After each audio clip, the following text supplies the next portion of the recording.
our land acknowledgement. Supervisor Mitchell will lead us in the land acknowledgement. Good afternoon. Good afternoon. Again, welcome to our February 2025 Racial Justice Learning Exchange. The legacy of eminent domain, freeway placements, and its impact on Black and Brown communities. And I think in keeping with the fact that the county starts all of our county events with a land acknowledgement, it's apropos given the fact that we're talking about eminent domain and the impact that it's had on indigenous people here in the county. So, LA County Board of Supervisors recognizes that we occupy land originally and still inhabited and cared for by the Tongva, Serrano, Quiche, and Chumash peoples. We honor and pay respect to their elders and descendants past, present, and emerging as they continue their stewardship of these lands and waters. We acknowledge that settler colonization resulted in land seizure, disease, subjugation, slavery, relocation, broken promises, genocide, and multi-generational trauma. This acknowledgement demonstrates our responsibility and commitment to truth, healing, and reconciliation, and to elevating the stories, culture, and community of the original inhabitants of Los Angeles County.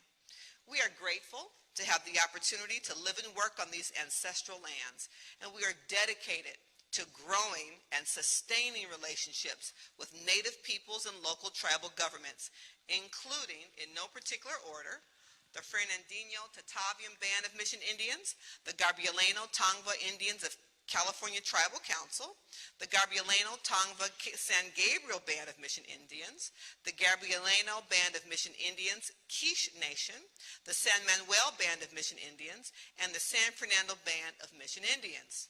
To learn more about the First Peoples of Los Angeles County, please visit the LA City County Native American Indian Commission website at lanaic.lacounty.gov.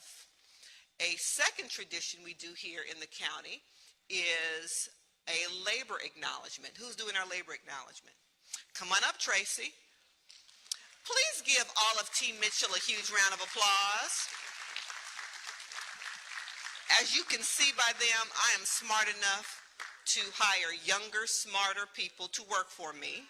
And they do an amazing job every month hosting, curating these racial justice learning exchange experiences. I am so happy to see so many of you on a Wednesday afternoon. Thank you for coming out. All right, Tracy, thank you. Thank you, Supervisor. So for the labor acknowledge, we recognize and acknowledge the labor upon which our country, state, and institution are built.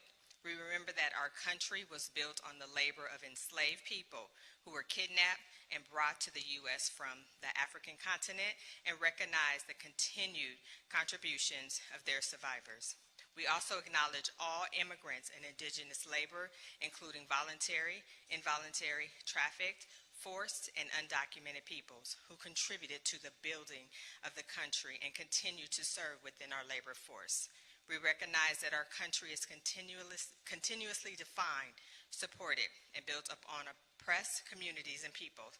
We acknowledge labor inequities and the shared responsibility for combating oppressive systems in our daily work. Thank you. Supervisor Mitchell, I'll pass it back to you.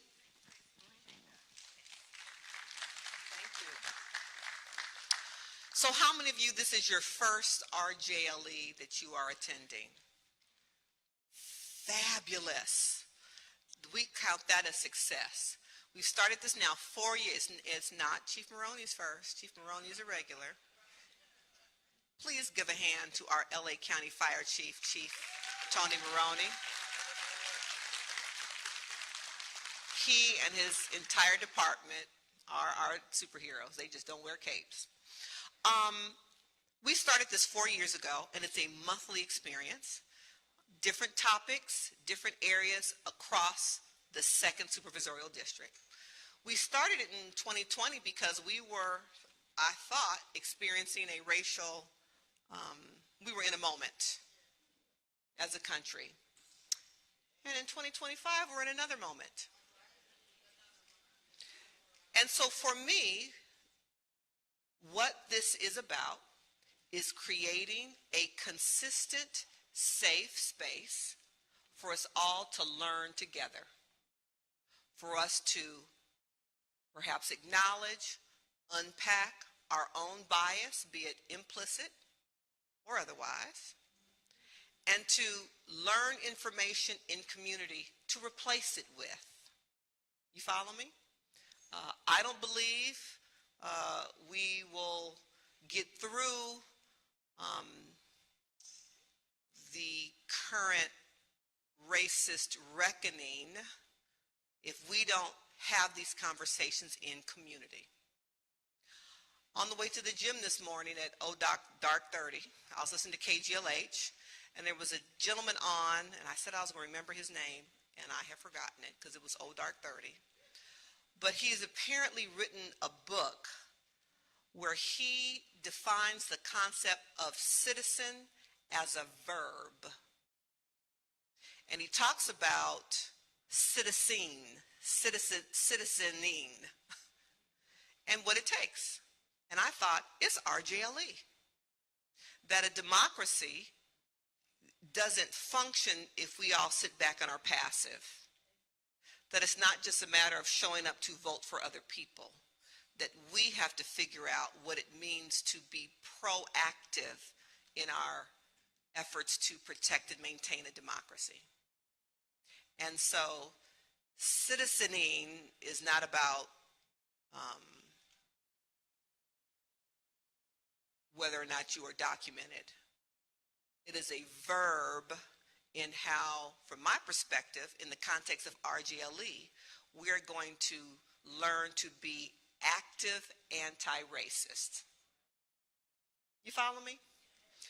That is why we are here monthly, because it is not a one and done. It is not a Black History Month lecture from some scholar that makes us all clear. We have to unpack. We have to unlearn behaviors. I have found, and we have had some amazing RGLE experiences where we find community, we learn things about communities that are outside of our own community, and we, or I'll speak for myself, develop tools to prepare me to confront and address racist,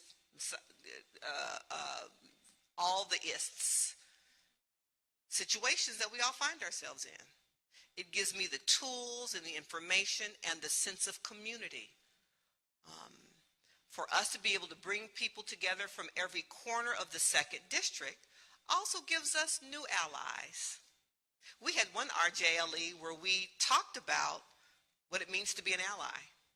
And we talked about what it means to not have an ally when you're in the middle of a situation. We have had some powerful experiences. So for all of you, this is your first time, welcome. I hope it will not be your last. I hope you'll go to our website, mitchell.lacounty.gov, where you can see the listing of topics and who's come to speak and the activities we've engaged in and what part of the district we've been in, to kind of get you up to speed on the work we've been doing on your behalf for the last 4 years. Welcome to Jesse Owens Park. If you drove in just a little while ago, you heard the music playing because the water aerobics at the Jesse Owens pool, their game is strong. I was there in December, and they were like, "Are you going to stay for the 2nd session?" I said, "No." I didn't even say I had some place to go. I just couldn't do a 2nd session. I wasn't even going to lie. Maggie Hathaway, the 9-hole golf course next door. I am so deeply excited. We have partnered. First of all, we honored the Porters, the husband and wife team who have been the protectors of Maggie Hathaway for so long, who usher in the young people who participate in the young people's golf experiences. But this is the first time since Maggie Hathaway was opened and renamed Maggie Hathaway that the county has put serious money in the rehab effort. And this isn't just a facelift. Maggie's getting a full body lift. It's going to be something else.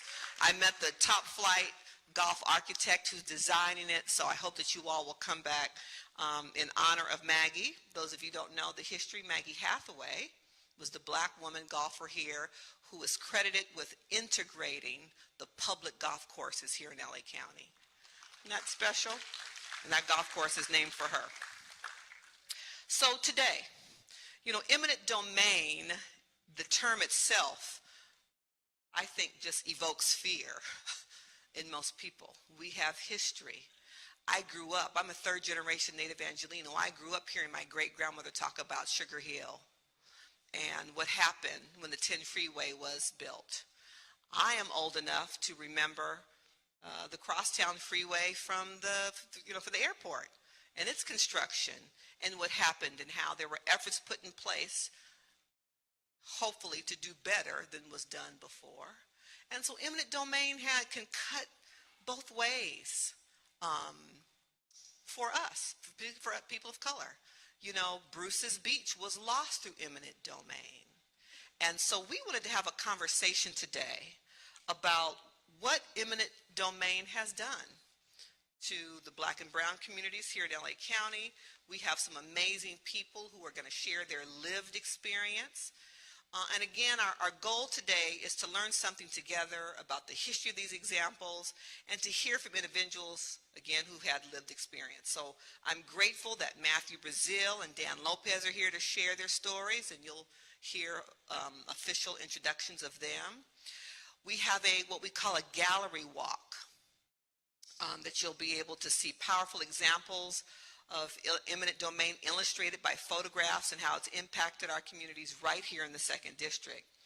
2 of the stations within the gallery walk feature powerful photos from Jeff Gates' series In Our Path, which features photos of the 105 freeway documenting what was there before its construction and the resulting legacy of the lawsuit that shaped the outcome of the Century Freeway itself, as well as future highway developments across LA County. Again, you're going to see some images of Sugar Hill. Many of you know that history and story. And so I hope that you will take some time and in community, walk the gallery walk, see what looks familiar to you, what doesn't. Then we've got another example of eminent domain that, frankly, this one I'm very proud of. And that's a parcel in the district that was destroyed by fire as a result of the 91 uprising. And it was 92 uprising, thank you. And it was a parcel that changed hands, and in classic fashion, promises were made to the community over and over and over again. It was going to be this, it was going to be that. We found all kind of pictures of ribbon cuttings, with everybody with the shovel, what was going to happen, and it didn't. And so the county, through the eminent domain process, took possession of that land that now houses the Seed School. It's a weekday boarding school that provides a pathway to educational and economic opportunities for young people who've historically been underserved. It's a partnership with the county, with Metro. The school has a curriculum for transit, so there's a Metro hub there. On the parcel, there's in construction 108 units of affordable housing. It is a beautiful, beautiful space on Vermont. I hope if you haven't seen it that you'll go see the Seed School, and I think we probably have some pictures of the Seed School as well. So, for me, within my own lived experience as an Angelino, what we were able to do in terms of returning Bruce's Beach to the Bruce family, for me, is a point of deep personal pride. And so I am interested in my term serving you in elected office in seeing what we can do to correct past harms. I think we did that with the land that the Seed School is now on, and I'm proud of the work we were able to do in Manhattan Beach.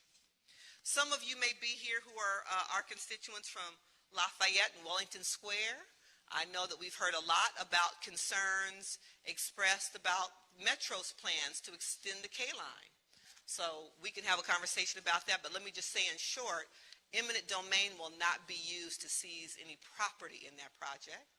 I hope that you all have been to town hall meetings and are engaged in the ongoing conversation with Metro about how we expand access to public transit in our community, which we deeply need, and how we do that in a way that works collaboratively with the people whose neighborhood that is. But eminent domain will not be used to expand the K-line north.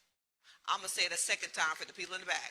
Eminent domain will not be a tool used to seize property to expand the K-line north. Now, we're in the process of discussing what path it will take, and I hope you stay fully engaged. Fair enough? I want to thank the department heads who are here. You know, RGLA, I said, started in 2020. We began with the people who serve as second district commissioners.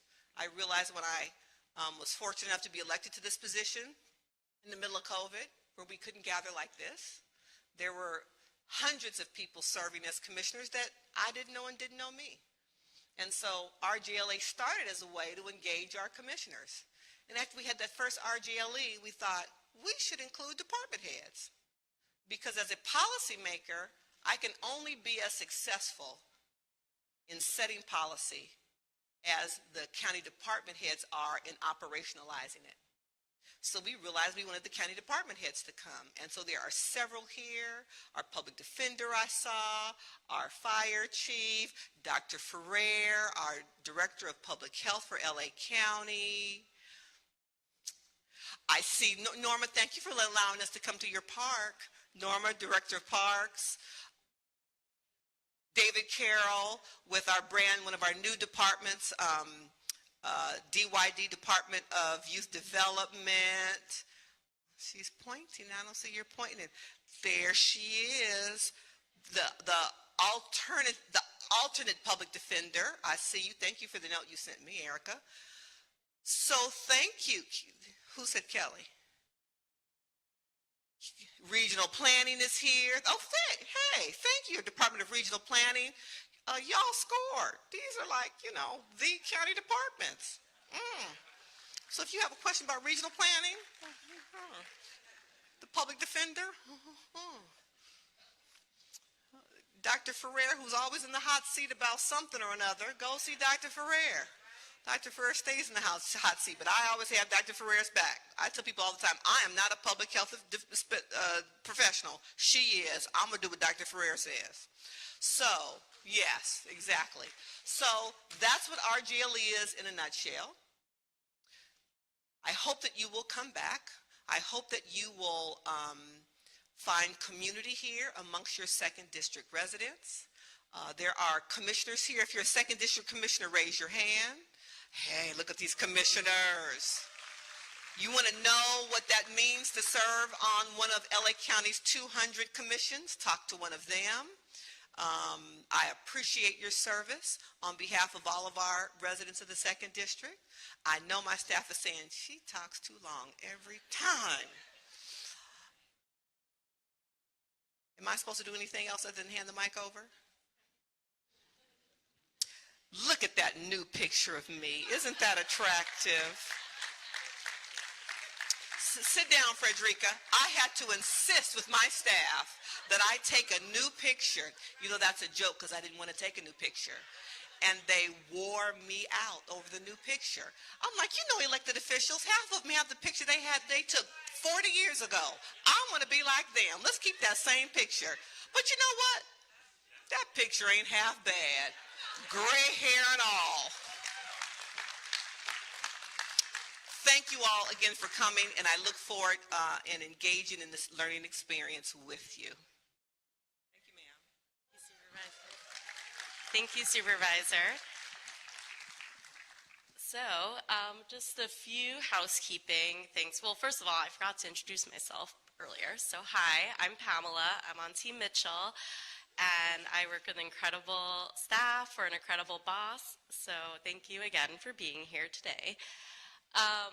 So first, I just wanted to remind folks that bathrooms are outside the door back there to the right. There are some snacks over there. And the first half of today will be some learning, and then we'll be going into the experiential gallery walk later. We start off every RJLE with reading the community agreements and seeing if anything are missing, and then agreeing that we agree to the agreements. So I will read these quickly. Be kind and courteous to each other. Respect differences. Be gracious. Confidentiality. We have to trust each other, and a big part of the trust is to ensure you're keeping a safe space. And be accountable and receptive. Is there anything from this list that is missing? For the new people, let me just add that you don't often see community agreements in kind of public town hall meetings. The reason we do that is we acknowledge the power and depth of the issues we're addressing.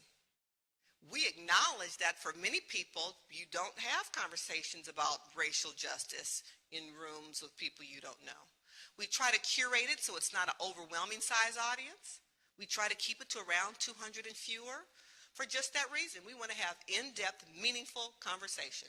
So the community agreements are just that, so people can feel safe and are willing to engage in conversation. With that, is there anything that's missing from this list? Great. Can we all say on the count of 3 that we agree to these agreements, if you agree? Ready? 1, 2, 3. Agree. I didn't say what to say, so thank you. Thank you.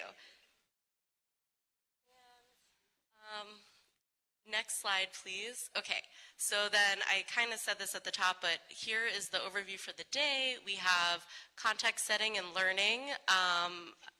We're going to do a quick presentation on what is eminent domain. Then we're going to hear more about the history specifically of the 105 Freeway from our expert, Amber Santoro, who is a PhD student from USC, who has amazing experience on this topic. And then we're going to do a fireside chat with Matthew and Dan, Supervisor mentioned, and then we'll do the gallery walk, and then we'll come back for a quick reflection and close out. So that's the day's agenda, and with that, we will go to the next slide.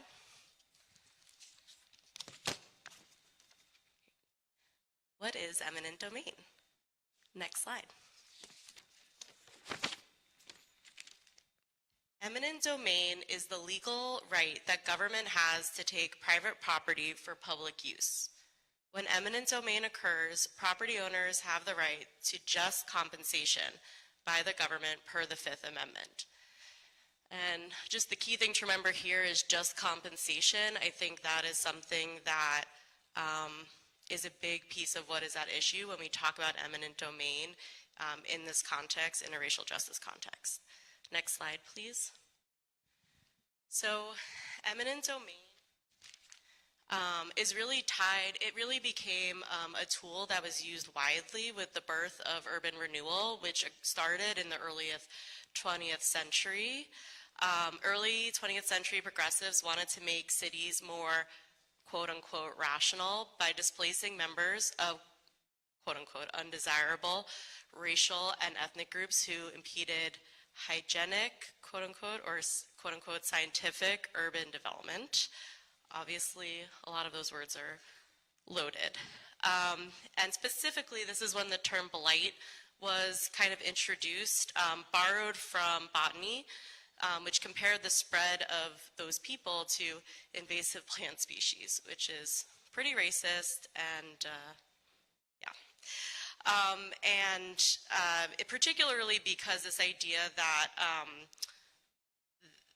that people that lived in a certain area frankly didn't deserve the investment that other communities had, like white wealthier communities, because with tools such as redlining that actually were the tools that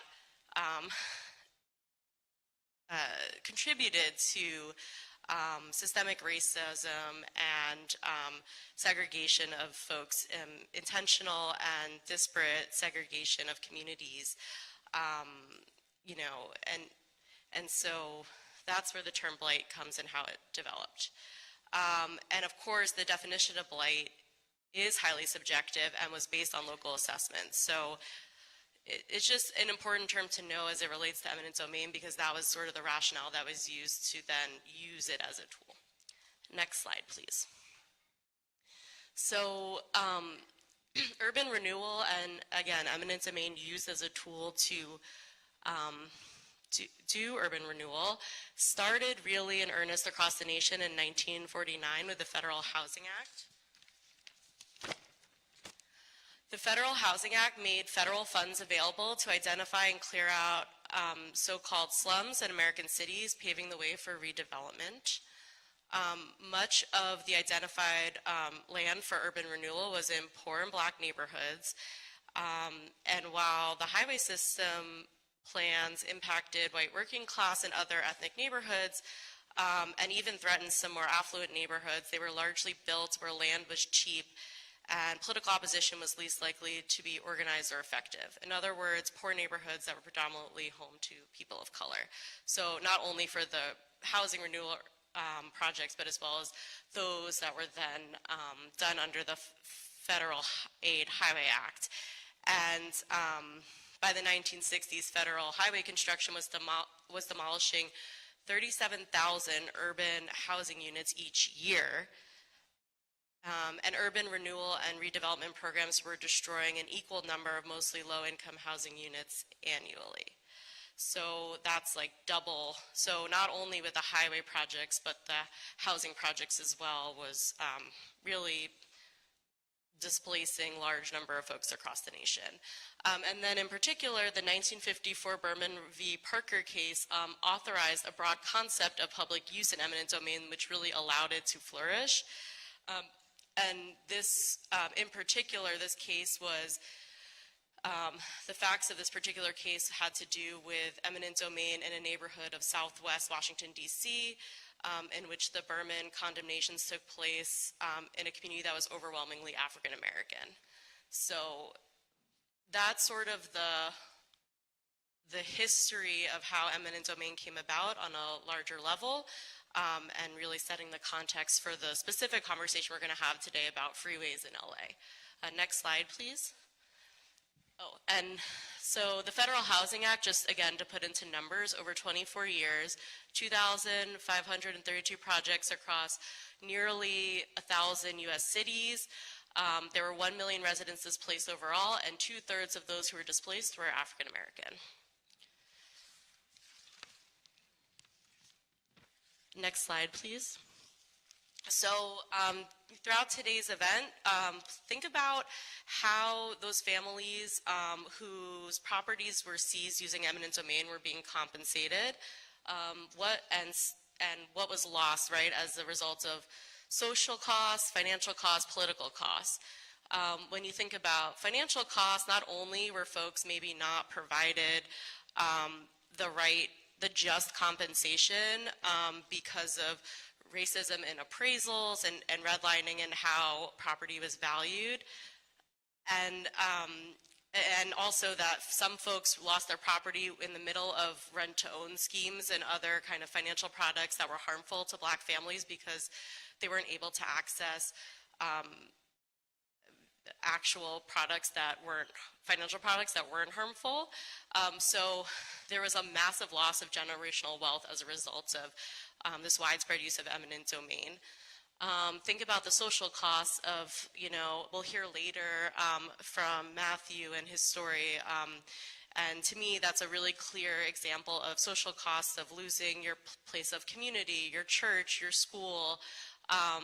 Those types of community spaces that might have been lost to eminent domain can really split a community. And then as well as political costs. A lot of these projects were kind of occurring, right in the middle of black neighborhoods, brown neighborhoods, splitting up voting blocks, and frankly, also causing a lot of mistrust and government-deserved mistrust. So just think about all these three pieces as you're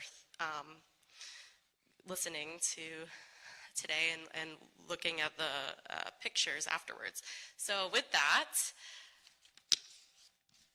next slide, please. We have our presentation by Amber Santoro. Amber, please come up.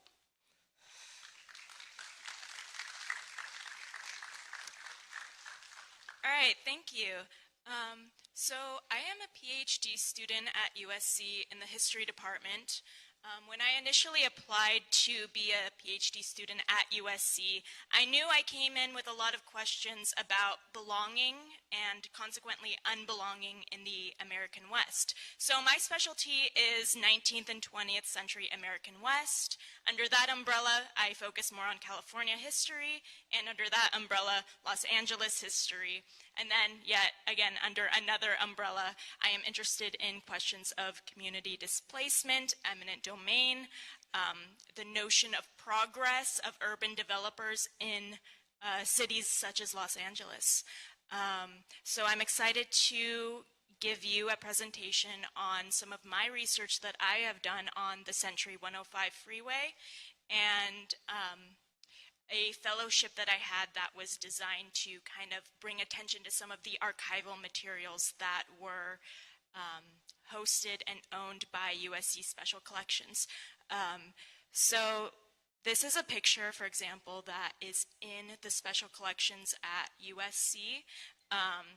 The collection is largely bureaucratic, meaning that there are a lot of legal documents, particularly relating to the legal injunction of the Century Freeway that would have happened for almost 8 years in the 1970s, from 1972 to 1979. If we could get the next slide, I'd like to talk a little bit more about this collection in particular and my role in this. So I was, in the summer of 2023, I was the USC Library Sustainability Fellow on primary source research. And what this fellowship was designed to do was to bring attention to lesser known collections. And given my interest in freeway displacement history, I knew of the 105 collection. I wanted to dive into it. I applied for this fellowship, and I got it. And so, like I said, the intention of this fellowship is to kind of think about ways that we could make these archival materials accessible, how we can make them be more accessible to researchers and people in the general public alike, to bring attention to these lesser known histories. Although freeways being something that we all probably engage with every day. Many of us in LA are commuters, but we often don't think about, unless we were directly impacted by them, the historical connotations attached to them, how it stems back, how it links back to these kind of Anglo-American notions of progress that bore the brunt of the constructions often on marginalized communities. So part of this fellowship, I had about 100 materials from this collection digitized and made accessible online. And I created a digital exhibit which would show these materials and kind of walk people through the history of the 105 freeway. So as you can see in these pictures here, we had a team come in, digitize them. The materials range from anything like legal proceedings, photographs, maps, letters exchanged between county and state officials. And as we'll kind of get into in just a minute, the history of Century Freeway is a long one. We could trace the earliest plans for the Century Freeway all the way back to 1955. Okay, that's the first time we really see Century, or kind of what will ultimately become Century, end up on a map. So that idea was put forward in 1955 by Senator Collier and by Assemblyman Lee Backstrand. And that is where Century kind of emerged. But then over the course of the 1950s, we will see how that ultimately takes a different shape, because it goes through many different iterations of design, of scope. If we could go to the next slide, I'll get a bit into that. So we're starting pretty far back here, because the way that we typically look at Los Angeles history and the history of urban infrastructure as historians is we look back to what were the early forms of transportation, how did these kind of shape the way that we think about how Anglo-urban planners kind of imagined what Los Angeles would become. And I think it's fair to say that in many ways, these urban planners were short-sighted. So you can think of the way that early freeways, so like one of the very first freeways in Los Angeles, such as the Arroyo Seco Parkway, as you know, very skinny freeway. You could clearly tell like that freeway was not designed to be having cars going 80, 90 miles per hour on it. It really feels like you're on Autopia at Disneyland.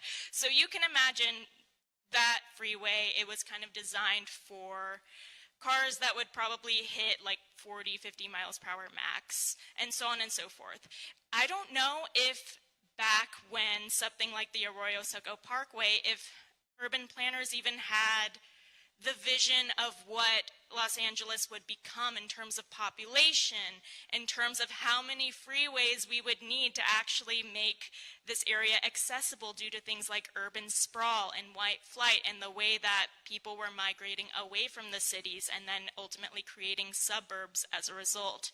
So, if you think about it, we need to start back in the 1880s where railroads, particularly the Transcontinental Railroad, was kind of really dominating the region. So you could think of many freight trains coming in, moving materials, agriculture, like citrus was really taking hold at this time. And lots of people were coming to the region for various reasons, maybe to escape racial injustice in eastern cities. Maybe they were health seekers. Maybe they had tuberculosis and were seeking a dry, arid environment for changes in their health. So many reasons why people were coming. And a big one was because there was a big land grab going on in the Southern California region at the time. So a speculative land boom, population is growing, the city is increasingly becoming urbanized. In 1913, we see the automobile start to take hold. So Henry Ford, his assembly lines and his mass production of automobiles really take hold then. And we see a total, not quite yet, but we see kind of the seeds of what was to come in terms of how the automobile would ultimately shape and reconceptualize what LA as a city was. If we could get the next slide. So, big swing into the post-war era, so post-World War II. We see our government feel that we need military infrastructure. How can we do this? The way that they do that is to look towards interstates. How are you going to move and transport big military vehicles and other military operations? Interstates are the answer. So we see things like the Collier-Burns Highway Act of 1947 emerge, and this is kind of a different way, for the first time, a different kind of funding to get money towards freeways. And then again, fast forward a decade later, the Federal Highway Act of 1956, really crucial. We see plans for 40,000 miles of interstate highways across the U.S. So big stuff going on. We see the beginnings of what will ultimately come a massive, huge design plan for freeways all across the nation. If we could get the next slide. So, zoom back into the greater LA area. This is a master plan from 1958. And you can imagine, if you look at the lines on this kind of conceptual thing, it didn't end up happening this way. But in 1958, the urban planners in Los Angeles were proposing over 1,500 miles of freeways throughout the greater Los Angeles area. So by that logic, you would not ever be more than 3-4 miles away from a freeway at any given time if this plan went forward. But as we'll see, because of different environmental concerns, local opposition to freeways, it doesn't quite end up this way. And then, of course, funding is a big issue as well, as we'll see. So if we could get the next slide. So thinking about the way that Los Angeles kind of transformed over time, it did seem that urban planners did at least think about what a public transit alternative could look like, but we quickly see that become overcome by the ideas of freeways and automobiles as we see that shifting. So the red car system is dismantled by the early 1960s. If we could get the next slide. And then progressing into the 60s, we see the Collier-Unruh Act pass in 1963, and this is authorizing the first rapid transit funding and further increasing the gasoline tax and thus more funding towards this freeway construction. Next slide. And we see also in the 60s this kind of anti-freeway fervor emerge. So we see the Beverly Hills Freeway opposition. There was local opposition for this original plan to connect the 101 with the 405. But of course, different things emerged, difficulties with accessing federal funding because it wasn't a federal highway at the time. Those plans disappear from maps by 1975. The San Francisco Freeway revolt is actually really intrinsically tied to Century because we see this original idea for a freeway to go through a certain area in San Francisco. People protest. We ultimately end up seeing that freeway getting canceled. They reject the extension, but where do the funds from that end up going? It goes to Century Freeway down here in LA. So next slide, please. So the way that Century was initially envisioned, it was going to run east-west from San Bernardino to LAX. So I think that's about 51 miles. It was meant to be a huge freeway. By the late 1950s, we see this plan change to a shorter 17-mile stretch, so LAX to the San Gabriel Freeway. And we see early opposition. Cities like Norwalk and Inglewood succeed in rerouting the freeway, and we have one of the most well-documented examples of opposition being Esther Keith and her refusal to cooperate with right-of-way agents in opposition to the Century Freeway plans. And then in January 1972, which was 1 month before the scheduled groundbreaking of Century Freeway, the Center for Law in the public interest files a federal lawsuit known as Keith v. Volpe, alleging inadequate relocation assistance, denial of equal protection to minorities and low-income corridor residents, inadequate public hearings, violation of the due process, among many other things. Next slide.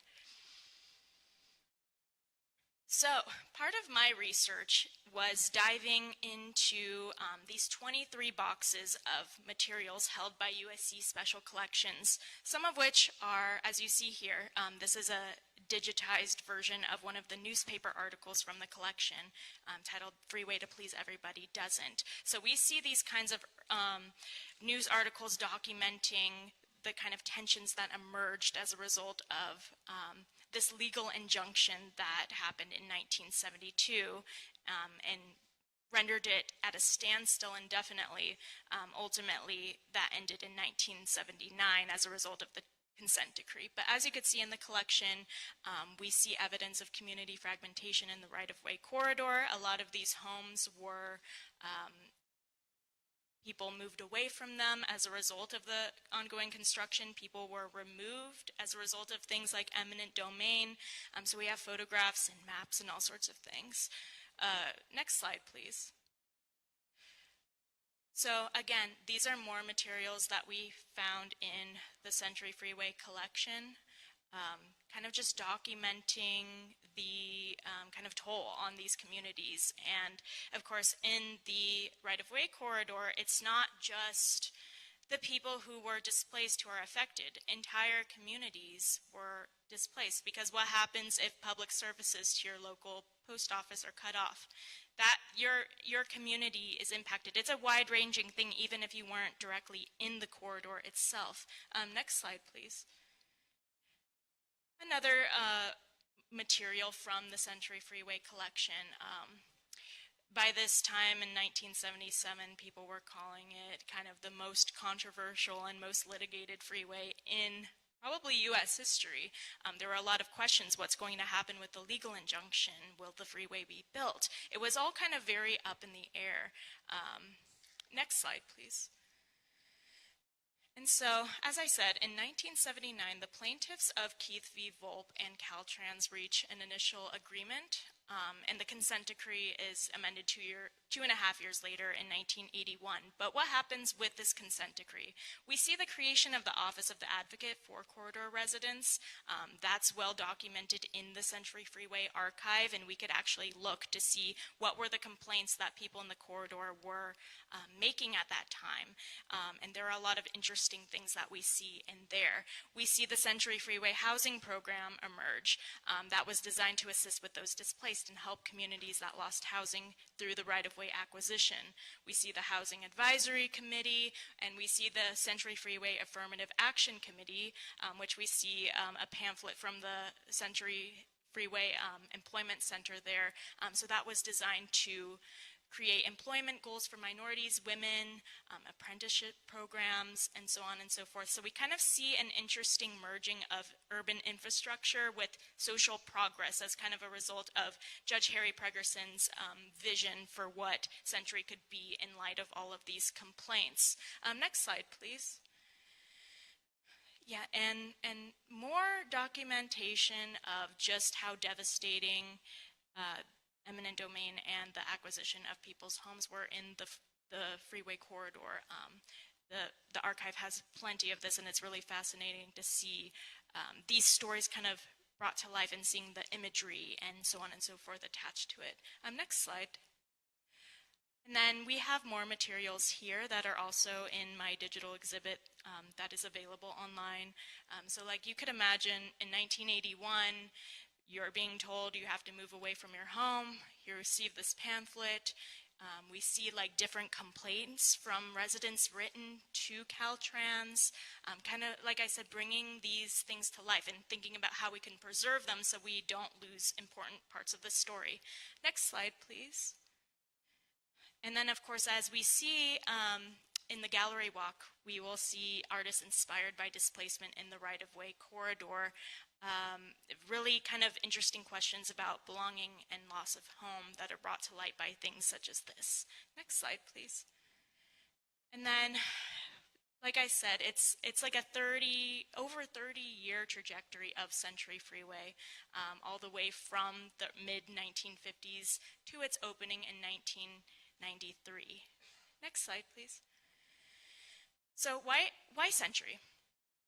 As historians, we think about situating freeways within broader histories, so we could place this story into histories of belonging, of histories of community displacement, and probably the most important thing is considering the loss of home and community, and through that, centering narratives of the displaced, and thinking about evolving landscapes, so thinking about how initially Los Angeles was dominated by railroads, and then ultimately being dominated by urban infrastructure and highways, and the environmental consequences that emerge as a result. Next slide, please. And as I said, my digital exhibit is available online if you would like to look at some of these archival materials further. Ultimately, we ended up digitizing about 100. The exhibit itself maybe features 30 of them and kind of takes you through like a narrative walk through Century. So like one of the ones that are highlighted here is from those Office of the Advocate for Corridor Residents, talking about how Spanish-speaking residents in the corridor were trying to get help. They're trying to figure out information about being displaced, and ultimately there were no Spanish-speaking people there working at the time, and they couldn't help them. They just had to hang up. So really interesting small stories that we see in this collection kind of brought to life, and kind of making sure that those histories don't go unrecognized.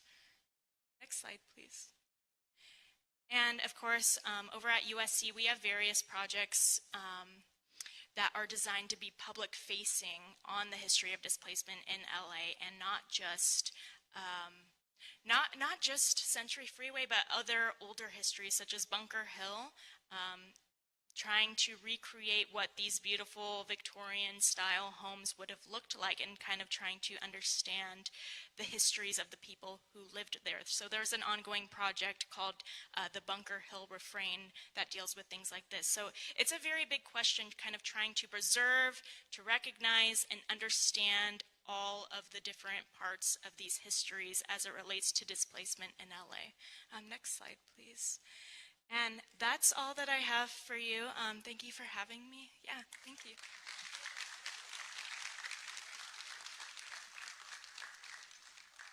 Thank you, Amber. Let's give her another round of applause. We appreciate the time that you invested in this project and for joining us today. So you guys want to stand up and stretch? You want to get some water before we start the next phase? Give you a couple of minutes. We have to set up our stage.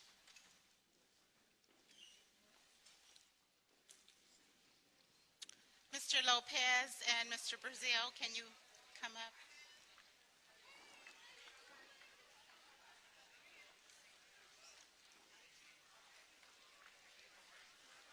Where am I? Okay. Okay. So, are they going to have mics or am I passing them my mic? They should have mics. Okay. So they'll each get a mic.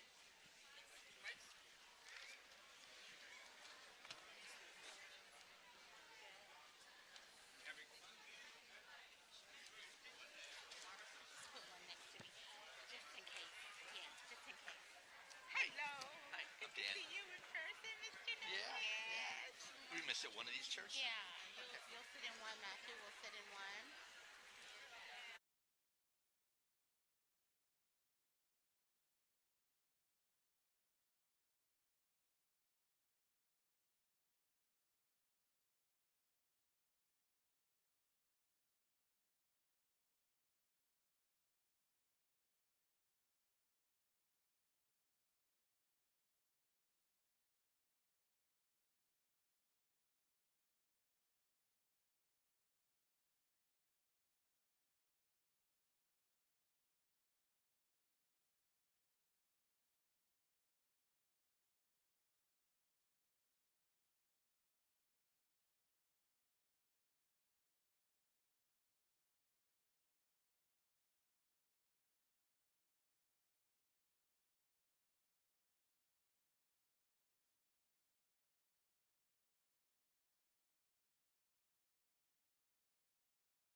Okay, we're ready to get started. If everyone can take their seats, please.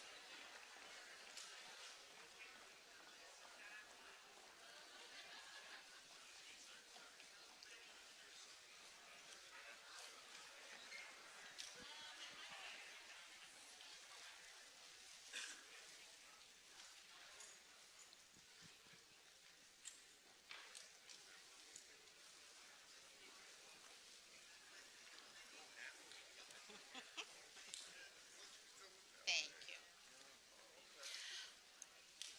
Okay, this is the part of our program where we're going to dive into personal experiences of two people that are here with us today. Mr. Lopez from Century Housing, and we have Matthew Brazil. He is a former student and a parishioner of St. Leo's Church. St. Leo's Church was impacted, of course, by the construction of the 105 freeway, but both of them, they're not traveling alone, so I would like to ask the other people from Century Housing to please stand so that you can be acknowledged today as well.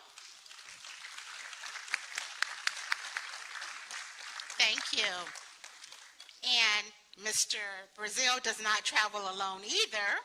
So we have a group of St. Leo students and parishioners also here today.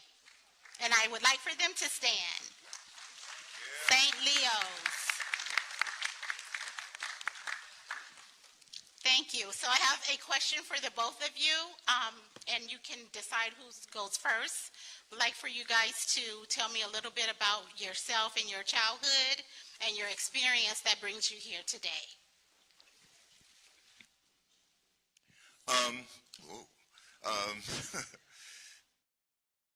I moved to Los Angeles when I was 2 years old. My parents moved out here after the war. And so I moved from Houston, Texas to Los Angeles when I was 2. And we moved right over to, I grew up primarily in the area of around El Segundo and Central Avenue in South Los Angeles. And so that sort of started my St. Leo experience. But I went to high school locally. I went to Catholic school in Downey, California. Went to college here in Southern California, and that's really where my experience started, was right here. I'm a Los Angeles boy. Thank you. Mr. Lopez? Hi, good afternoon, everybody. Is that good? I write this? Oh, okay. How about, oh, yes, okay. Good afternoon, everybody. My name's Dan Lopez, and I grew up in East Los Angeles, and my family lived there until about 1961, when we were displaced by the building of the Pomona Freeway. And we ended up moving to Alhambra, California, and then I went to high school there, and later on I went to college here at UCLA. And in a nutshell, that's me. Thank you. Thank you. So the next question that I have is for Matthew. Matthew, can you share about your time at St. Leo's and what it meant to you and your family? Wow. I started at St. Leo School. Well, let me just preface the statement by saying that my mother was a very staunch Catholic, so she wanted to make sure that her children, my sister and myself, went to Catholic school. So I started at St. Leo School in the 3rd grade, and at that time St. Leo went from the 1st all the way through the 8th grade. They were in 2 separate buildings at the time. It's amazing, in just doing some little bit of research on the school. It was a very lively area, very contiguous geographic area. Essentially, the footprint was basically from Avalon Boulevard on the west to Compton Avenue to the east, Imperial Highway on the north to about 120th Street or El Segundo Boulevard on the south. So it was a pretty large area that St. Leo's drew from. And that large footprint were all families that essentially made up the census of that school. I remember when I started there, Palm Lane housing project was there, which was talking about eminent domain, which was torn down to make Martin Luther King Hospital. Okay, so that happened back then. So I went from the 3rd grade to the 8th grade at St. Leo's, and I left there in 1959. That's when I graduated from St. Leo's. Okay, so you were able to graduate from St. Leo's before it was torn down? Yes, but I still kept attending the church there. Yes. So the school and the church were both very vital parts of the community. Yes. Thank you. Thank you. So So my next question, my next two questions are for you, Mr. Lopez. I know that Amber touched on a lot of the history behind how that particular path for the 105 freeway was chose, but can you share briefly why Century Freeway Housing Program was created as a state agency under the consent decree and what that work entailed? Sure. So as Amber mentioned, there was the litigation, right? Keith v. Volpe. And as a result of that litigation, there was a settlement, and the settlement resulted in the consent decree. So consent decree is a judicial creation of an entity. Because the settlement did not involve staffing of that entity, the consent decree ended up operating under the auspices of the California Department of Housing and Community Development. So it was State HCD in Sacramento that was really running the program, although locally there were directors of the Century Freeway Housing Replacement Program. So during that time period of about 73, I think, to 95, I think there were 5 different directors of the program. And for better, for worse, Sacramento treated it as if it was a plum job. So, which means that there weren't necessarily people in that job who really understood the impacts that that freeway had on the 24 communities that the freeway went through. So as a result, there was some attention to that, not enough. And when now I'm around 1994, 95, when the consent decree established goals, because there were goals established as part of the settlement. When they were all attained, Judge Pragerson met plaintiff's counsel and defendant's counsel in his chambers, and he said, you know, we're all done in terms of meeting the goals of the Century Freeway Replacement Program. However, I don't want this effort to end, because there's still a lot of work to do, and there's still a lot of work to do today to addressing the social-economic impacts of the freeway building. So at that point, he got agreement from both sides to move forward and create what today is a nonprofit organization called Century Housing. Do you want me to continue? Or? No, thank you. Thank you for that. I have a part A to that, but before I ask you that question, I just want to highlight the fact that when the consent decree was initiated, the families that were displaced from their homes, they had already moved, correct? So those houses sat empty for years. And a lot of people, my husband being one of them, in 1979 to 81 in Linwood, they used to party in those homes. So, and one of his friends actually moved in. He would pull his car in the driveway every day like it was his house. So that had an effect on our community as well. All those homes sitting vacant for years. Okay, now to part A. Your family went through displacement from freeway construction early in your life.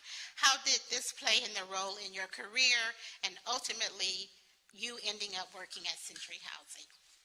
Oh, very good question. Well, what ended up happening was, now this is about circa 1961, so about 20 years or so before a lot of the more significant activity around the Century Freeway Replacement Housing Program took place. There was no such thing in 61 as public participation, community meetings, any kind of accommodations to people who were not English speakers. So the freeway went right through our neighborhood. In fact, it's the second lane westbound Pomona Freeway as you go by Rowan Avenue. right where Our Lady of Lourdes Catholic Church is, matter of fact. We lived diagonally across from that school and that church. So what ended up happening was my grandfather, who lived across the street, he came over to get me, and he goes, I want you to go to this meeting that's going to take place. And the meeting was about the building of the Pomona Freeway. It had nothing to do with trying to seek input. It had exclusively to do with we're going to tell you when you have to move out, and we're going to give you, offers to acquire your house, and that's it. No appeal process. If you don't like it, well, that's how it is. And of course, my grandfather, who was from Mexico, never spoke English, so he's there asking me what they're saying. Now, I'm like 8, 9 years old, so I don't quite get all the lingo that was going on either. So I told him the best I could what was happening. And people tried to speak, and they weren't really being listened to. So the end result is that everybody knew their date to move out. They came by, they posted the date to move out. Well, my father got into a dispute over the appraised value of the house. And he told them we weren't moving until we got that squared away. So what ended up happening is they went and they started tearing down houses. And they were bulldozing houses even as we lived there right next door and in our whole neighborhood. And I guess, I'm not sure about this, to teach us a lesson, they just tore down the houses and left them there. And so we ended up with a major infestation of rodents all over what used to be our neighborhood. And we lived like that for about 8 or 9 months before we were able to move. Well, that experience going to that, I'll be very generous and call it a public meeting, really kind of told me, this is not how this is supposed to work. There's supposed to be some communication, some ideas about how to deal with what it is people are concerned about. But instead, you send us a lot of people, none of whom spoke Spanish. None of them were really interested in hearing from you anyway, even if you could speak English to them. And we were told, this is it. Bulldozers come on, whatever date that was, and you should be out. And so it had a big impact on what I ended up doing. I ended up, going to graduate school, getting a degree in that heated word, urban planning. But I ended up doing that, and that was my mission in life, was I decided I was going to go in and deal with housing transportation issues and try to deal with social justice issues. And my first job, I worked in the Bay Area for the Association of Bay Area Governments, which is SCAG's counterpart in Northern California. And I worked on a housing land use transportation study. And I remembered being in a meeting in Gilroy, California, which is way south Santa Clara County, primarily agricultural in those days. And it was same issue all over again. We had a bunch of farm workers who didn't speak English, wanting to know about whether or not the 101 freeway was going to be completed, which ended up being completed, but they ended up having a much greater say in that. And now that is occurring around 1979, 1980, when all that occurred. So the short story is that it impacted my career a lot, because I ended up going into affordable housing finance, and it's a field that I've remained in, and I've been in it for about 45 years now. Thank you. Appreciate that. And we appreciate your grandfather for sparking that desire in you to do the work that you continue to do after 40 years. Matthew, do you remember when you heard about St. Leo's being part of in the path of the freeway, and what that meant to you and your family, if you can recall that. Well, the official dates of St. Leo's existence was from 1933 to 1972. So that was the official dates that had been recorded for the school and the church, or for the church, I should say. There were a lot of other things that happened in those ensuing year or prior to 1933. It started off as a very, very small vegetable patch of land right over there, and I think it was 1924. And from 1924 to about in the early 1930s, that land was developed and by a group of what they called the Negro people, and it was the church was initially named St. Leo's in that particular area. So, my recollection is that I don't officially recall anybody saying or hearing that St. Leo's was going to be demolished. I don't recall that chatter. I don't recall that conversation. My parents were still very much going to the church as parishioners. So I don't ever remember them saying, hey, look, I heard something about, this church was going to be demolished or anything of that nature. I don't recall hearing any of those kind of conversations. I just remember that one day it was there and the next day that it wasn't. And that's kind of what my recollection of it was. So, but one of the things I do want to just touch on very, very quickly, and that is the St. Leo community was a very vibrant community. It was a poor community, but it was vibrant. And the footprint that I just mentioned had a lot of primarily was a black and Latino area. That's what it was. Nickerson Gardens was the housing area that was right across the street from St. Leo Church. Okay, so it was a good community. It was very safe. Everybody knew each other. A lot of families were in that area. All their kids went to that school. And so when the demolition of that church happened, that really created a diaspora of sorts in that area. So it really was very painful and very impactful on the people that were going to that church. I mean, it wasn't just as simple as a church and a school. It was community. It was community.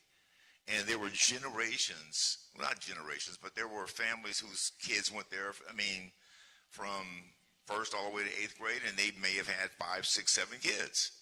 They all went there, So we all grew up together. We all knew each other. The families knew each other, So it was hurtful when that happened. So, yes. And one last thing I guess I would want to add to this, it may not be on the agenda, but I think this is important, that the whole idea of that school and church as a community still exists to this day. We still have a ongoing group of dedicated people who continually keep the name of that school and that church alive to this day. And some of them are sitting right out there right now. Thank you. And we have made an effort to make sure that name stays alive. Thank you. So it wasn't a matter just of, just tear down the church. It wasn't that. Yes. Let me just say one other thing while I've got the mic here.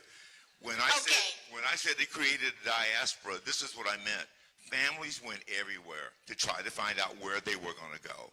Some of those churches were Our Lady of Victory in Compton, Ascension Church in Los Angeles, right over on Figueroa and Imperial Highway, St. Lawrence over in Watts, and St. Albert the Great Church over in Compton. That was my church. Right. So that's where all these families ended up going. And it was hurtful because we were all used to being together, and now we weren't. Yeah.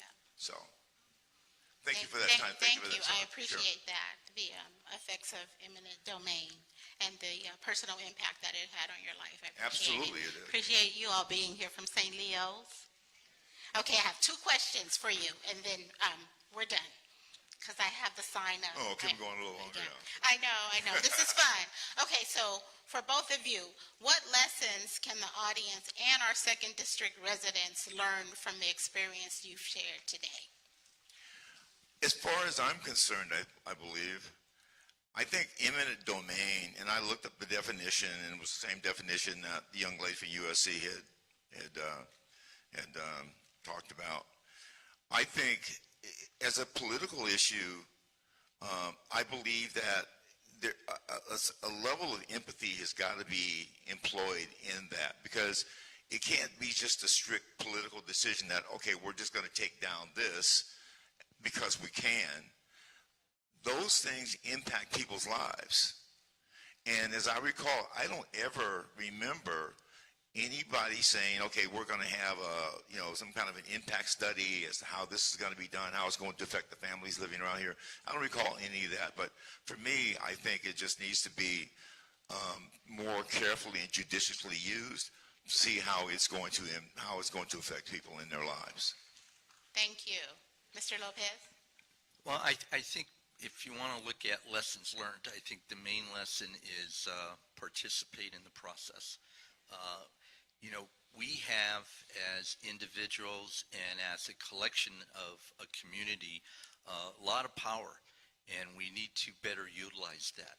I think, sometimes we get complacent, we don't stand up for ourselves, or we make an erroneous assumption that other people are going to do that for us.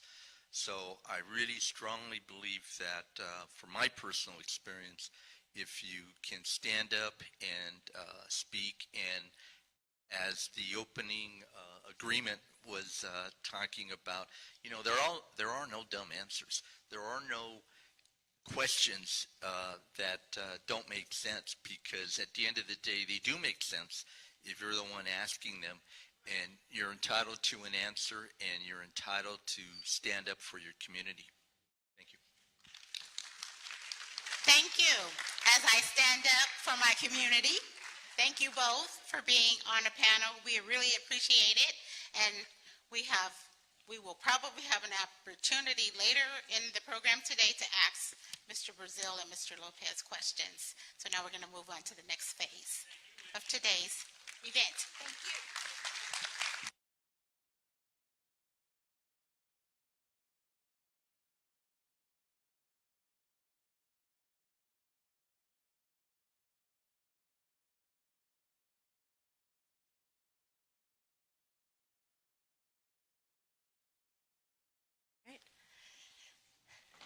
Thank you, Wendy. Thank you, Dan. Thank you, Matthew. So now we are on to our gallery walk portion. We're cutting down the time a little bit so that we can come back and have time to, reflect and get some Q&A. So we'll just call you back when it's time, but it'll be a little bit shorter than an hour today because we're running a little bit over. But just to introduce, so in the back we have different stations of different photographs that kind of display some of the topics we talked about today.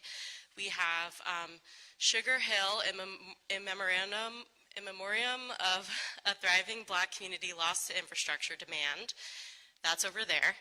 We have in the back, that way, we have picturing displacement, early years of the 105 freeway construction.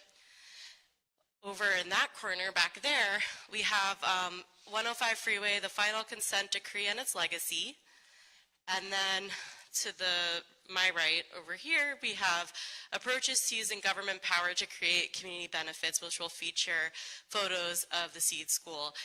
And the photos with Sugar Hill are from Segregation by Design, and then the 105 freeway photos are featuring Jeff Gates photos, and Century Housing as well provided a photo for that. So at each station you will see the photos. Some will be digitally displayed, some will be printed, and there'll be some descriptions as well. And so please walk around. We'll have some chairs. We'll grab some chairs for folks that would like to sit in between stations. And if you have any questions, come find a team member with a blue or gray shirt, and we'll call you all back when it's time to discuss and share out. Thank you.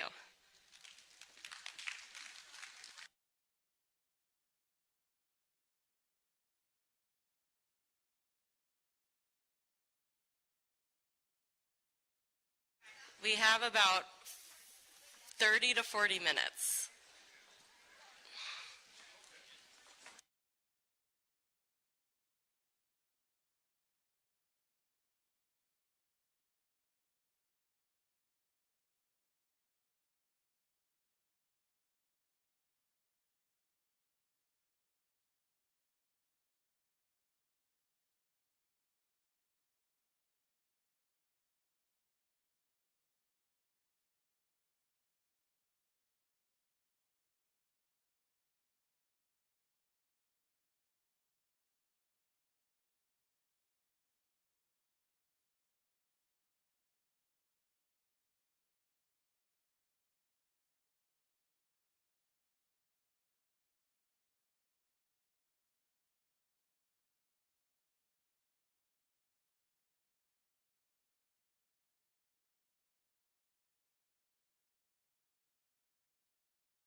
All right.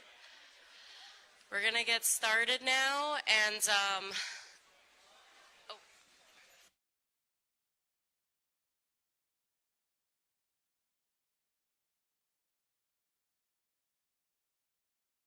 Calling our mic runners to up front, please.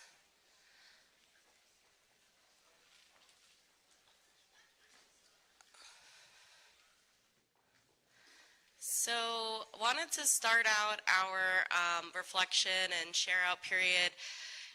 If you could think about some of the exhibits you saw and share what you thought about one of them, that is our first reflection question. So please raise your hand if you have a thought to share about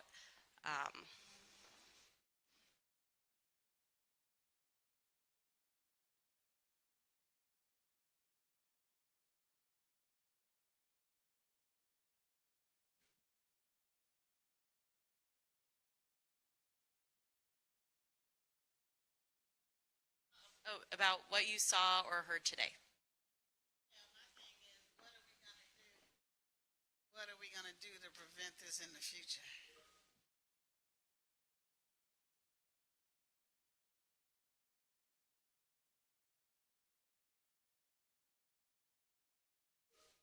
Yeah, I think Dan had a good thought at the end of the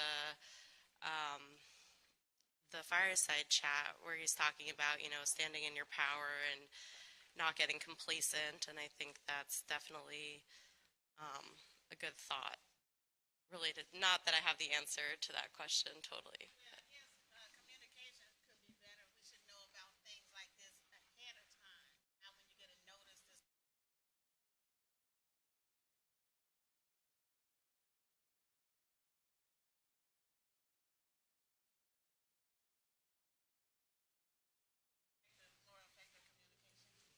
More effective communication from government. That is a good answer to that question. I'm Paul Phillips.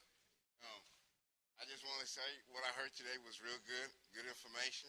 A lot of things I didn't know when I was growing up because I had worked on the 105 freeway, every aspect of it, and I worked on the Metrolink, every aspect of it.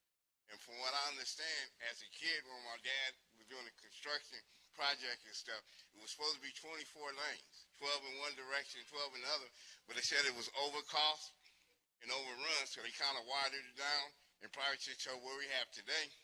So I like to encourage, especially my community, because a lot of times we feel like we're helpless and we can't do nothing, but you got to realize we are the government, so what you have to do is go to town hall meetings and talk to, county minister and stuff like that, because they're in a position to represent us, because we vote them in office, and then, same thing at the federal level. So every aspect of our government, we have a say in it, whether in the domain or whatever it is.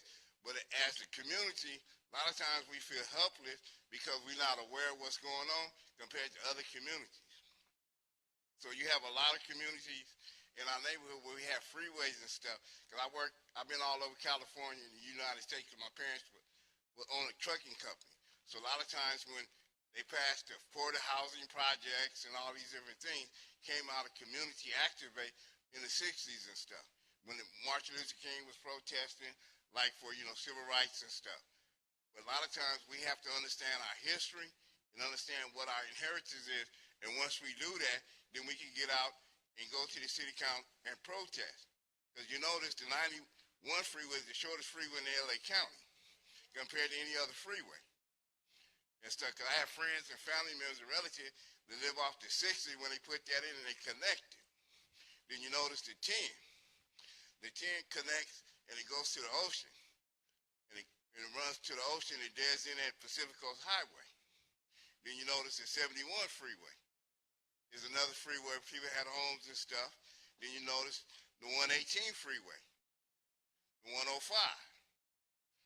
the 405, 395, all these other freeways and stuff that came in over time. But you have to realize people had communities and stuff there, but the government came in and they privatized everything. So they make a profit of it. So when they privatize certain things in our community, then the cost of living goes up, the cost of taxes go up. but we don't reap the benefit because we don't go to the communities and the meetings and stuff. Every elected official has a town hall meeting and stuff, but you have to get up and go and talk to them and ask questions what they're going to do about your community. You know, Holly Mitchell is a voted representative of the county. So she represents our community, but we have to understand her policies and talk to her to represent us to get some kind of feedback. Thank you. Thank you. Does anybody else have, oh, I see right over here. Thank you. Hello, my name is Felicia Richard, and I agree with the young man over here. Bottom line is, what we don't know will hurt us. And I think this information needs to be taught in our schools, taught to our children. Los Angeles history needs to be known so that it's ingrained in their heads and they understand what has been going on in their community before they were born and before they arrived here. So that when these types of things come about, it will come about in such a way that they have some knowledge and they can decide how to move forward. If that answers a little bit of your question, Tori.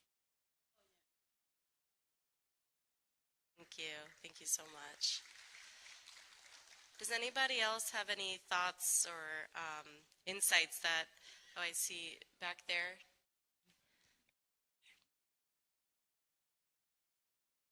Oh, sorry, I didn't see it. Charmaine Webster. Oh, okay. My name is Charmaine Webster, and I'm blessed to have bought a Century Freeway home in 1993. And I went through a lot, but the first 15 years, I had to actually sign that I would agree to everything. I couldn't refinance or anything, and I did all of that. And I was unaware of what was really going on, but I followed everything. And in 15 years, they wrote me and said, come in, talk to them, and if I didn't owe anyone or if I didn't have a lien, then I could, they would turn it over to me, and I would be in charge of things. And that's exactly what happened. I paid them $100, and they turned the deed over to me. This is the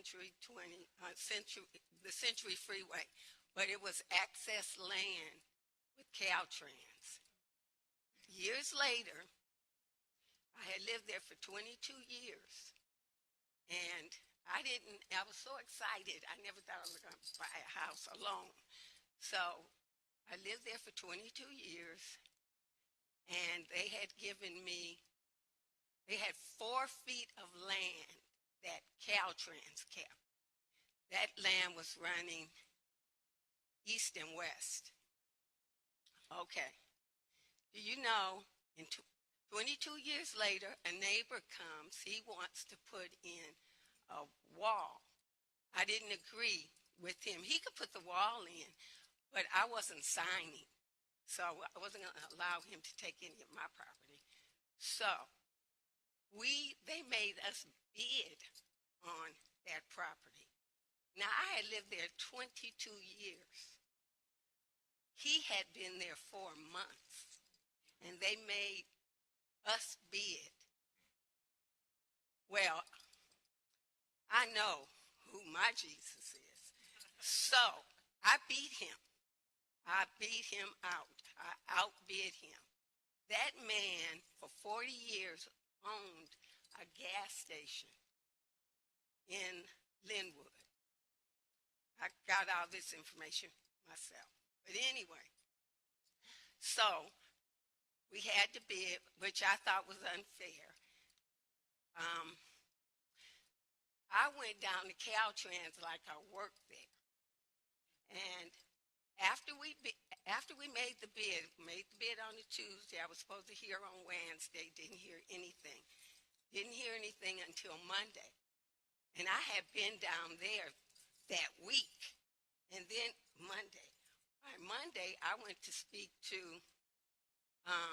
the director of Caltrans. And no appointment, none of that. I had even seen Joel Rover down there, got a card from him because I said I might have to take this to the news. But what happened was that morning as I was sitting there at 10:30, my phone rings, and it's the lady that I had expected a call from 4 months before. Never got it. She called me to tell me that I had won the bid. Now, you know, that was nothing but the Lord, because this man has had a gas station in Linwood for 40 years or more. So he underbid because I know what he thought. She's black. She's poor. She lives there by herself, and nobody really comes to visit. So, and he was right. But anyway, but just to let you know, had I not fought that and believed that it was mine because it was given to me by the Lord and I could afford it by myself, I believed and I got it. And that was it. I even brought an attorney in on it. Do you know he did not charge me? He asked me to make a donation to his scholarship fund. So I'm just so blessed. But what I got when the two of you were speaking, it's really pay attention to what's going on. No, keep looking into it, because I let that 4 feet go. I mean, when I went down there, I had pictures, I had everything. But they didn't even know. The man was looking at the wrong property. See? And I said, they have you guys making decisions for us? And you're not even paying attention? I said, I have all my blueprints, and you haven't even looked at them. So see? So that was what I got from you guys. Just pay attention. I am so blessed to have this house paid for, and it's everything is available to you. We just have to follow through because they don't know. So that's all I'm saying. Thank you so much. Thank you. Thank you so much. We got.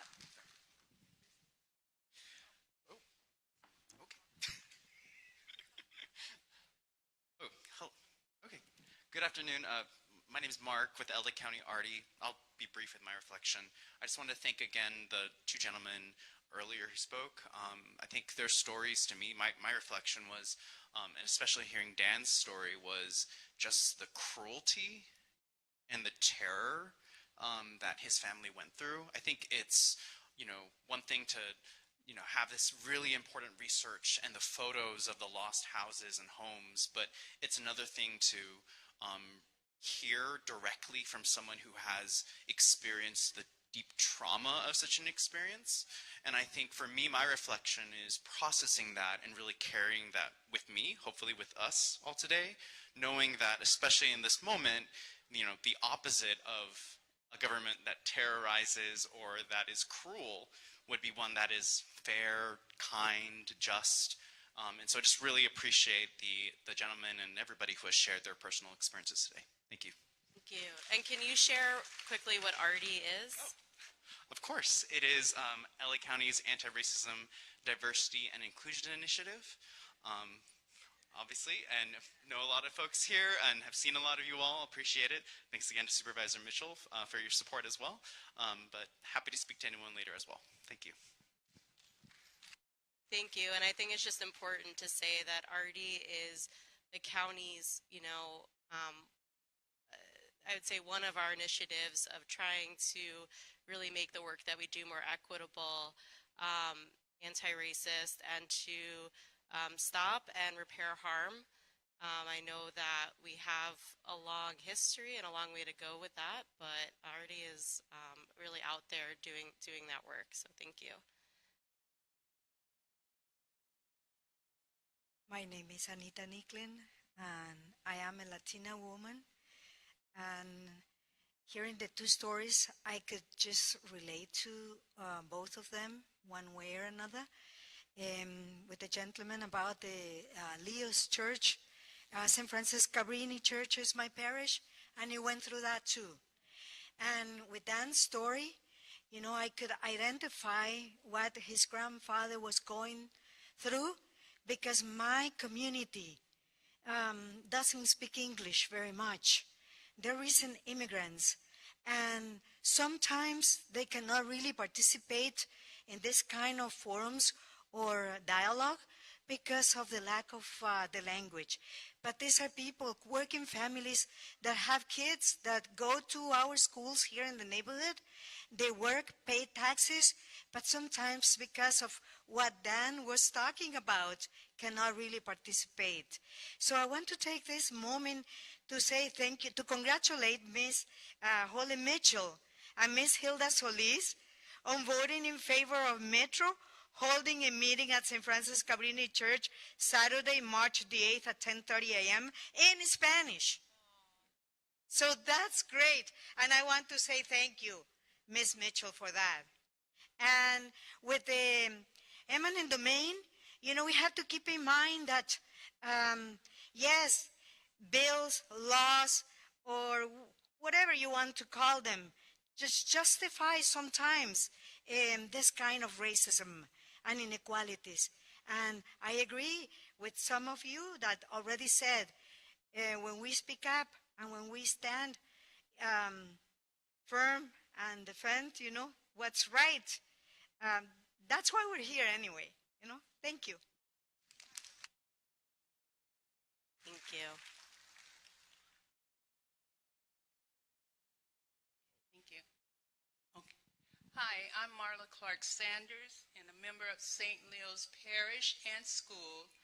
And I just want to commend Holly Mitchell on having this event as well, and Henry for bringing the St. Leo's into the program, and the young lady working on her doctorate from USC for bringing Henry into the fold.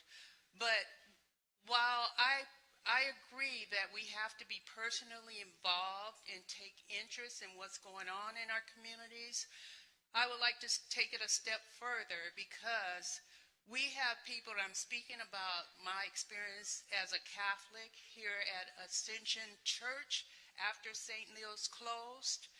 We have a pastor from another country coming in. The demographics have changed drastically since the 60s and the 70s. African American are about 5% in our churches now. The Latino race is the majority.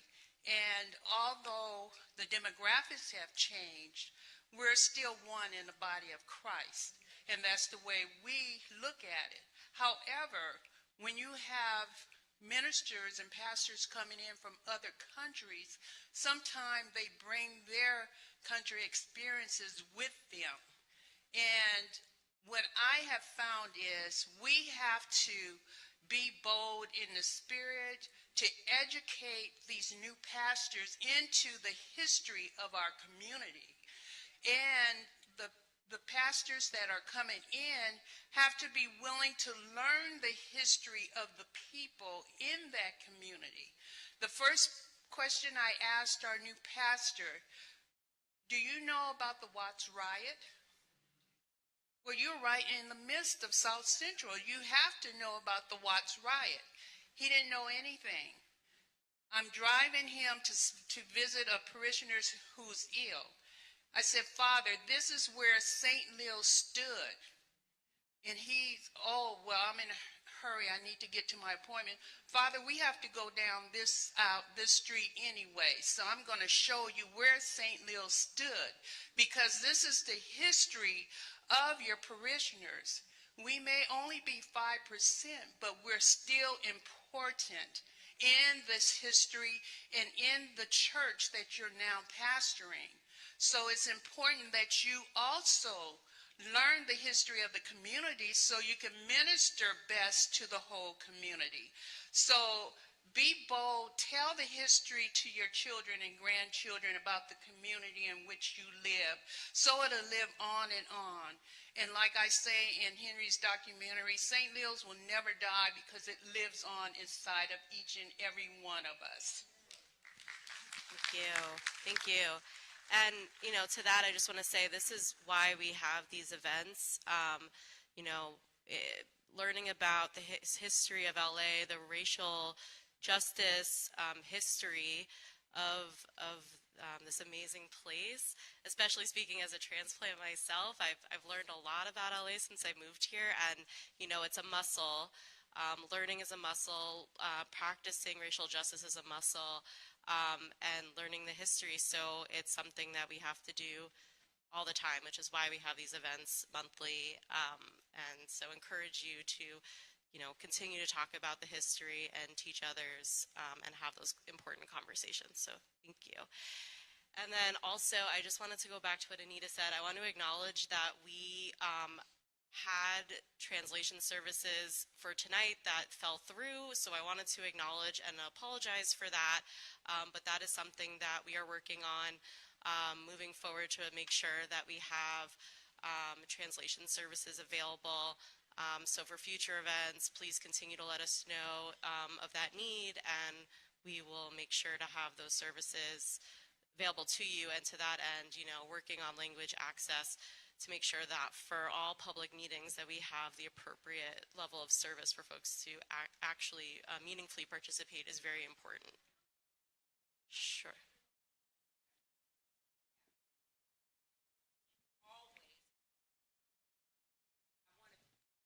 We don't just play this equity game, we live it. Okay, so there has never been an RGLE that we did not have translation, and that includes ASL for sign language, or all of our other brothers and sisters who may speak another language. We cannot always control when we secure those services. I'm not sure exactly what happened, but this is the first time that our language services fell through. So I want you all to know that we take it seriously. We contract with those folks who are dependable.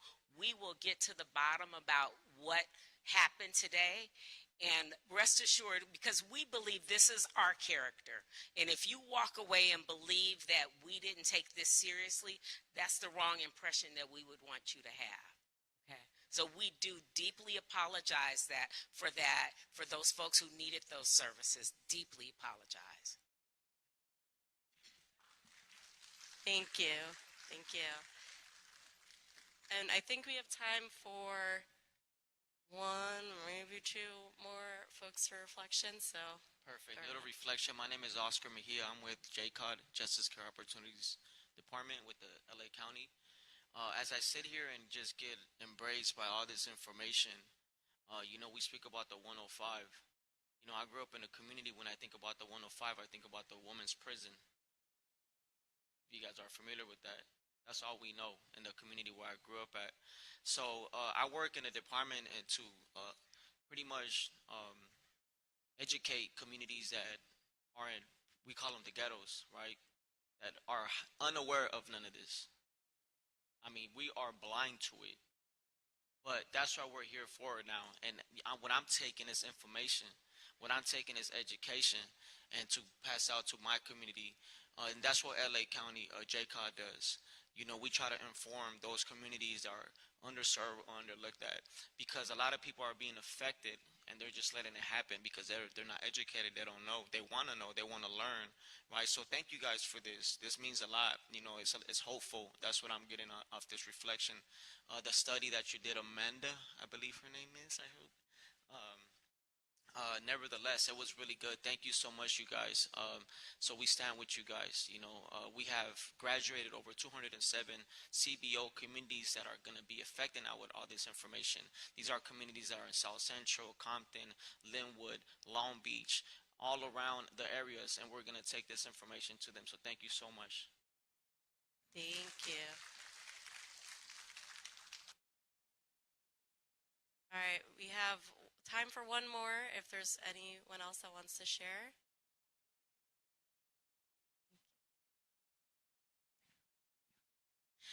Good evening. My name is Michelle Frias. I was born and raised in originally South Central.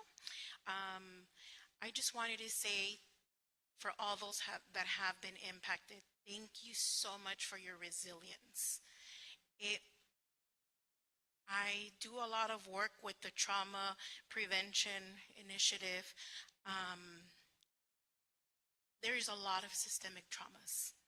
And I know that we all live in, with a variety of different traumas, but I wanted to just suggest to everyone to please be present like you are here. Come to these meetings so Holly Mitchell's team can know that this is something that is needed, that we want to learn. We want to learn how to change these systems, but we can do it by yourself. You need a whole team. So please continue to come to these meetings. Get involved in your community. Growing up, I didn't know that there were so many resources. I was born in Willowbrook in the Martin Luther King Hospital. I serve in Compton. I serve Willowbrook. I serve those areas that are unincorporated. And I see a lot of things that I wish I can help everybody, but as long as I'm doing something every day to make a change, I'm going to do it. But I encourage community members, faith-based leaders. I don't care about what is your background. Just come out to community. Be human, and let's build these relationships so we can build those bridges for community members, for nonprofit organizations, for super officials.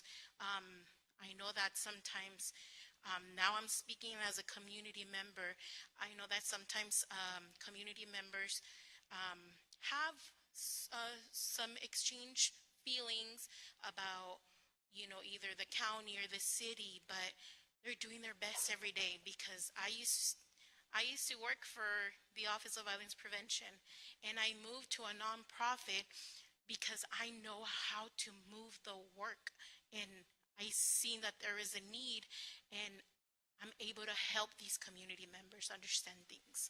So I encourage every single one of you that are here to come out. Get involved. Don't think that if something happens to your neighbors, it's not going to affect you. Get involved with your neighbors. Back in these days with these dates that are in these boards, people used to be more united. We definitely need that now.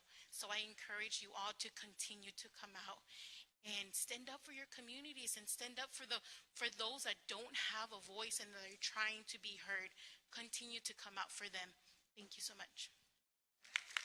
Thank you. That's a great reflection to close out on. So thank you so much, everyone, for being here today, spending your time with us.